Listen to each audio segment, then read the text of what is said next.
Good morning. नमस्कार मित्रांनो, स्वागत आहे तुमचं रोजगार वार्ता यूट्यूब चॅनलवरती. महसूल व वन विभागाचा आकृतीबंध तयार झालेला आहे. त्याचबरोबर जलसंपदामध्ये देखील जवळपास 14,000 प्लस पदांची भरती होणार आहे. त्यामुळे आता आज जी महत्त्वाची बैठक होणार आहे ह्यामध्ये काय निर्णय होईल आणि कोणती जाहिरात अगोदर पडेल याची आपण वाट पाहूया. कारण आता ह्याच दोन भरत्या बऱ्यापैकी मोठ्या आहेत. कारण पोलीस भरती देखील आता त्याचा जो अंतिम टप्पा आहे तो पूर्ण झालेला आहे. आता ह्या महसूलमध्ये बऱ्यापैकी म्हटलं तर आता जे ग्रॅज्युएट स्टुडंट आहेत त्यांचं मेन फोकस तलाठी राहील. आणि जो जलसंपदा विभाग आहे त्यामध्ये ग्रुप सी आणि ग्रुप डी अशा दोन्ही जागा आहेत.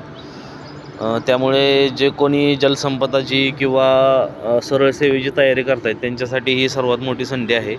आता एवढंच पाहणं राहील की तलाठी भरती आणि ज्या ग्रुप सीच्या आहेत त्या MPSC मार्फत होत आहेत का सरळ सेवा TCS मार्फत होत आहेत.